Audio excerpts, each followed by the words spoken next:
Alright, so next we have HTML forms, and when you build an HTML form, it really doesn't do anything until you add some logic to it using PHP, JavaScript, Ruby, some kind of programming language that can process a form or process post variables.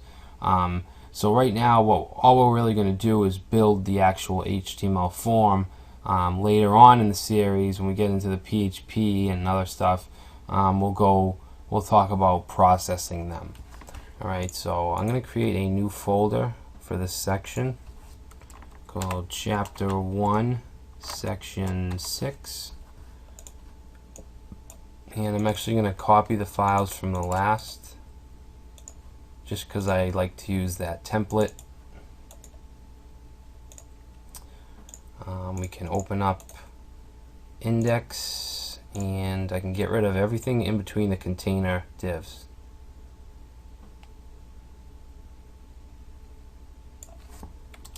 And this will give us a clean slate. For the style, we can keep this. We can get rid of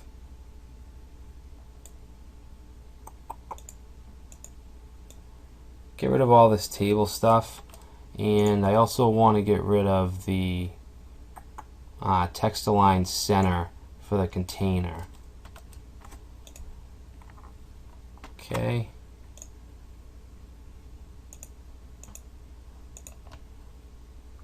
Wait, where'd that go? Alright, we can change this heading too. Let's change this to HTML forms.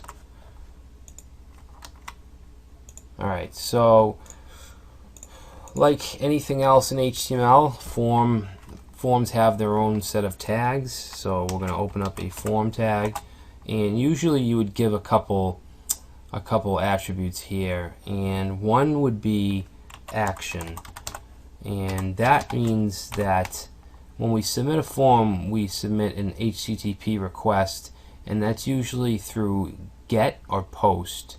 And I'm going to explain this a little more later down the line, but for now we're just going to say POST. We're not really sending any data, so it doesn't matter, but just for an example. And then we're going to want a action is where you want to send the form to. Method is going to be POST or GET.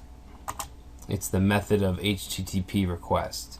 Action, however, is the script or the file where you want to send the form, so we'll just say process.php, which doesn't really exist, but that would be an example of where you would send a form to a PHP script. And then let's close the form tags. Alright, now in between these form tags we can add all our fields, and there's many ways you can do this. You could use a table if you want.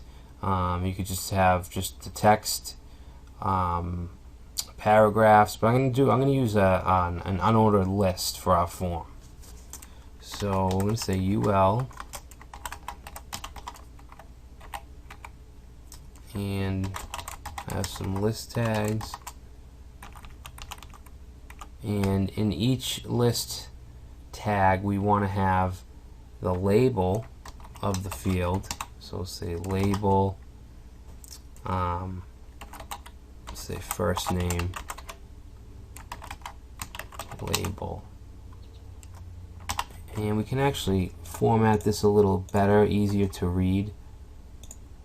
Put them on different lines and indent them. So we have a label. We can actually put a colon right here,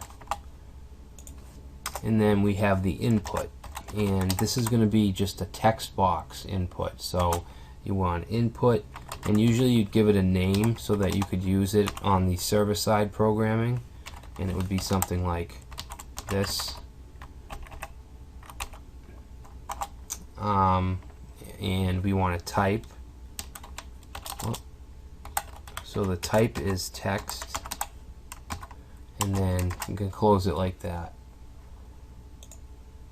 So if we save this,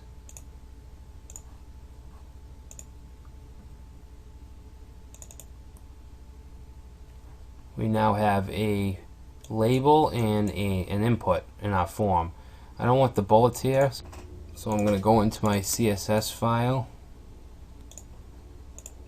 and we're not going to need any of these. We can keep the list here. We don't need the table stuff. And for the list element, I want to get rid of that bullet, so I'm going to say list style none.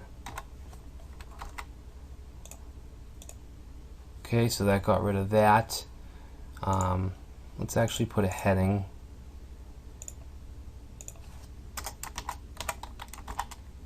We'll call this registration form.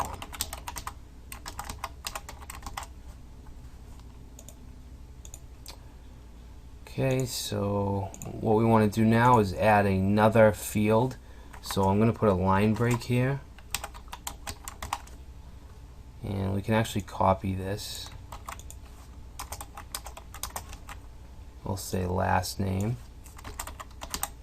And if we were going to process this form, you'd want to make this last name as well. And that's also text. What else can we do? We can have email. Now with HTML5, we have a whole bunch of new input types, and email is actually one of them. So we can change this to email, and what that does, it'll actually validate the field and make sure it's an email field, email value, without using any kind of JavaScript or anything like that. So that's really cool. And then the last thing we'll have is a message area.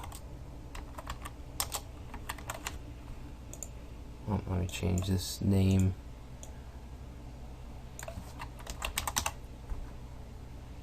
And for message, we're going to use a text area. So that's not an input tag. Text area has its own tag. And you want to give that a name.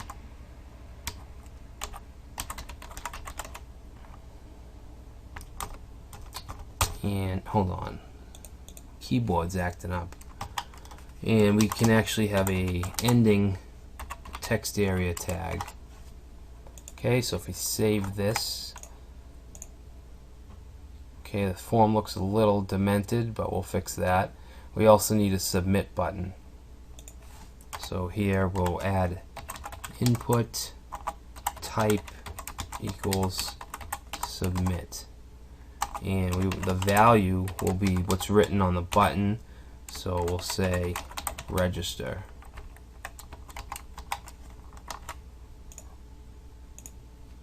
Okay, so we can see that this is a little messed up here. What I'm going to do is add some styling to the labels.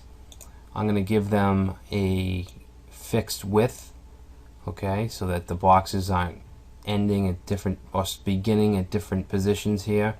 So if we go here and we type in label, and what we want to do is say display inline block, and we want to give it a width, we'll say, of 150 pixels.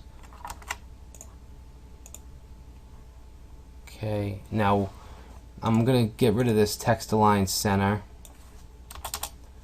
It's just making things look a little ugly. There we go, much better. So we'll give a little space above the register button.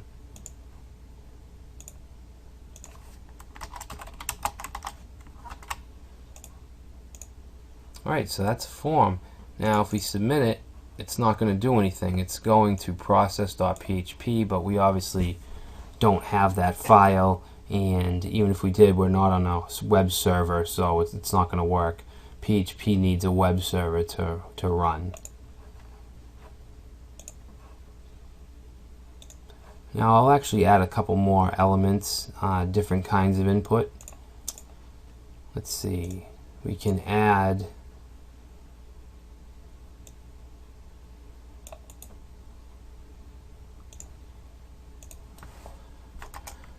let's say, I don't know, we'll say favorite food, and we'll make this a select box. So we want to say select select name equals food, and then we want to end that select tag, and in between them we want options. So option with a value,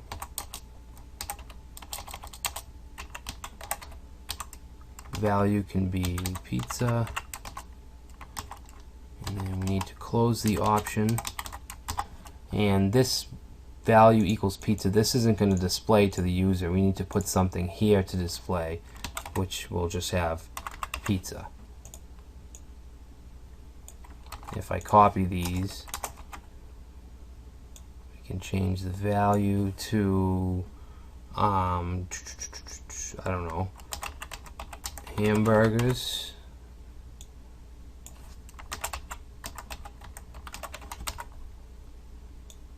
and we'll say steak.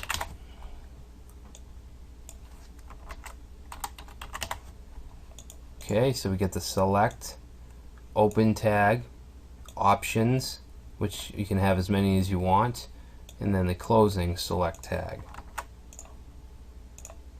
You can see now we have this drop down with our values. Okay, so next thing I'll show you is, let's see, we'll do a some radio buttons. So to do that, we do input type equals radio,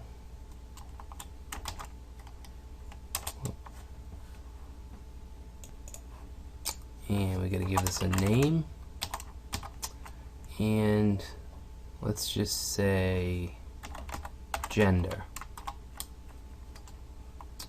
and value will equal male. Now that, once again, that value is not going to display in the browser, so we have to write what we want to display here. Okay, so that's one radio button. I'm going to do a, actually we don't want a line break, we want them next to each other. So we can use NBSP semicolon, which is just a space, and then we'll do the same thing, grab this, and we'll put female.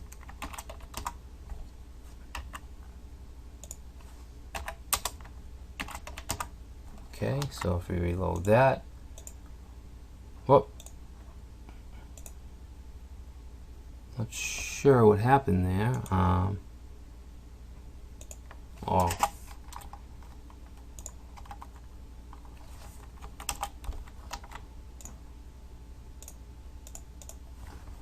male, female. Oh, I forgot the quote here for radio.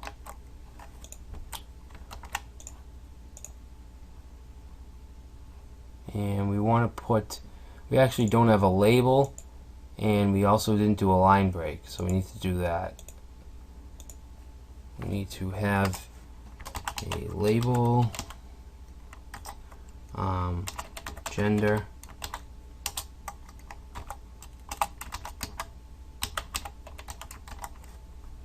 and then we want a line break here. Alright, so we have different kind of inputs: text, email, select, radio buttons, text area.